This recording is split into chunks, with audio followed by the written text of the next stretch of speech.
So I took it to a new printer. I went down there, and he looked at the material.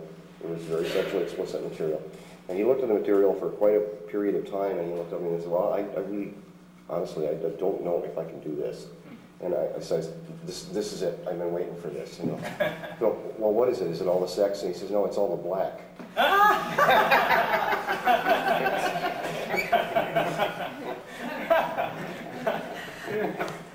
But, you know, that was kind of a turning point.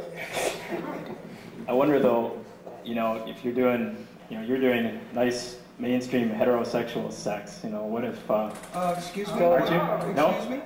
Oh, I thought you were. We've also done male Can't talk homosexual about sex. Omaha. I've only seen 3. Omaha 7. Tell them the story of Omaha 7. Omaha 7. This I'd like to hear. And Steve Jeffy. Don't leave out Steve Jeffy. Steve Jeffy of Diamond Distribution, besides that, his cat, so it doesn't count anyway, right? Had refused to carry Omaha. And finally, Where is that? Was it a comic book store or something? Diamond Distribution is one of the 2 gigantic comic distributors in the country. I think at the time they were the single largest distributor. Yeah. So we were effectively banned from half the country because we could not get distribution to stores. We finally, Mr. Jeppy was persuaded by retailers at a national retailers conference to carry Omaha because they had customers requesting it. They rang in for 2 years in a row, actually. Yeah, and finally he broke down, and so the first issue he was going to carry was issue number 7, which just happened to be the issue in which we had our first male homosexual sex scene. It was the only sex scene in the book, and it didn't happen for 22 pages. 22 pages. We could just imagine. Yeah, there wasn't even any nudity in the. Not so much as a tip for 22 pages. We just see Steve Jeffy going through this. Hey, you know, this really isn't bad after all. No, we have gay characters of both sexes. We have bisexual characters. One of our primary characters is bisexual. Another thing, we show a variety of not only of sexual activity. I think we show just about everything by now. Do you depict gay dogs? Sit down. Yeah, she's bisexual. Or whatever she is. I don't know. I just think of them as Joanne. I don't even think of them as animals. I mean, that's just a clever plastic disguise, and most people do seem to see through it. Of course, we've gotten into a lot of trouble, too, because of using funny animals, which a lot of people get very outraged because they think all funny animals, stuff should be is for children only. Now you get PETA after you. Hmm? Yeah. So it's no, we've. What about mouse? Yeah. Oh well, Art Spiegelman got a great deal of flack from Mouse, too, for a wide variety of reasons. But yeah, it's weird. You never know what people are going to get offended by. The follow-up to it is, of course, we immediately heard that Diamond was dropping the book again like a hot rock.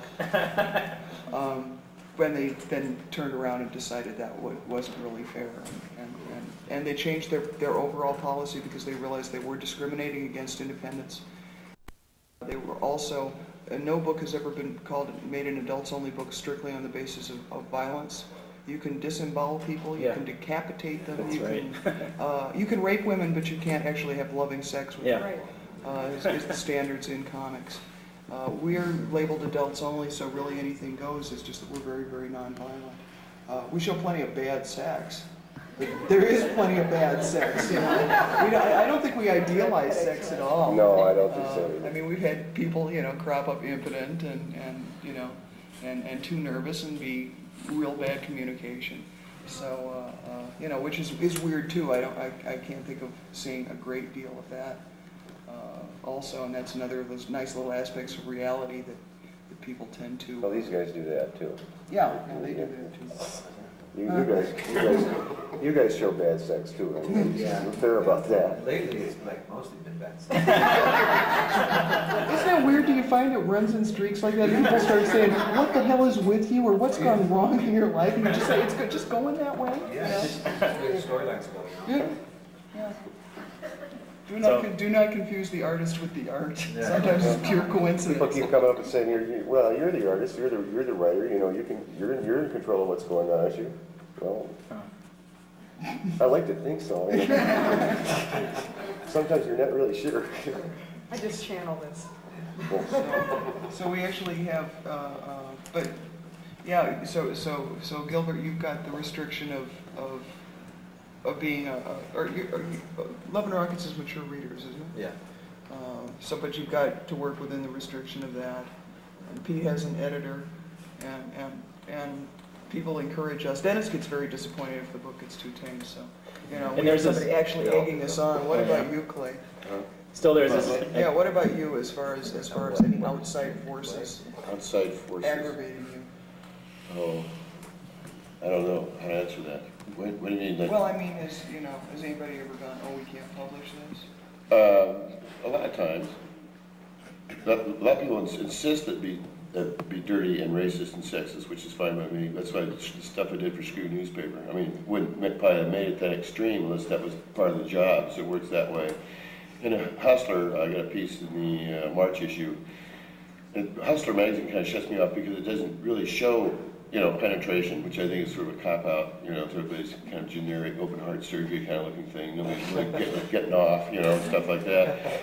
And so, and that's it. You can show extreme acts of violence, but you can't really show sex, even though it's supposedly a sex magazine. So I think in that respect, I like Screw newspaper because they insist that it be racist and sexist, et cetera, et cetera, et cetera, which really upsets a lot of people. And the fact that it upsets a lot of people, it kind of cheers me up a little bit. I feel like you're doing your job.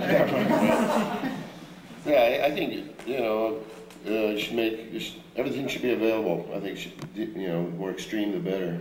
You know, I think recently taboo number 4 was seized and burned by the Royal Canadian Mounted Police, and at the same time my stuff's being auctioned off in Sotheby's in New York. So you figure it out.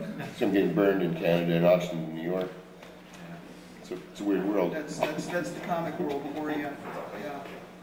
Yeah, we're getting busted all over the world, and then we get a great review from the Indecent Publications Tribunal of New Zealand. Best review we They ever actually had. reviewed everything. You know, they didn't just, you know, make up their minds. They actually gave reasons. I still disagree with a lot of their premises.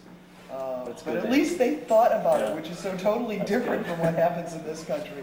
Well, that's a good sign. Yeah, well, I understand New Zealand's kind of a mutant country in that regard, though. That, you know, they kind of go their own way, I think. I think I kind of covered most stuff I wanted to cover.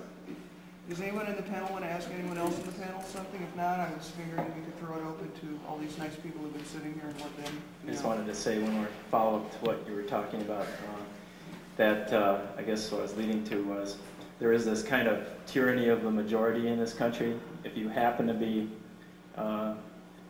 you know, straight, or if you happen to be in the bigger majority, you can sell your work and you do it. What about sexual minorities who aren't hurting anyone? Or, you know, say bisexuals, for example, who would be a very tiny group compared to gays and straights. Everyone would like to think so. Yeah. Well, you know, yeah.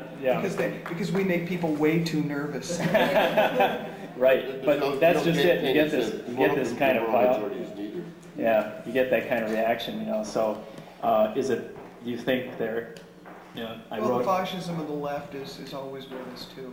You know, Jackie certainly heard me jump up and down and scream, but as I once had Shelley say, well, if you're bisexual, everybody calls you a pervert. Right. Right. From both sides. And well, when I was doing the you know, any variation from any accepted norm, we're going to. I feel a little guilty because well, it's not all straight sex. It's all been pretty vanilla. And I'm looking forward. I've got some stuff lined up for exploring people who are a little more adventurous. Right. So my question is, when you do that, now you've established based on the other kind of the more widely accepted kind of thing. But what I wonder about is within comic book publishing, we should have a publisher here actually to answer this question. But what are your opinions about this?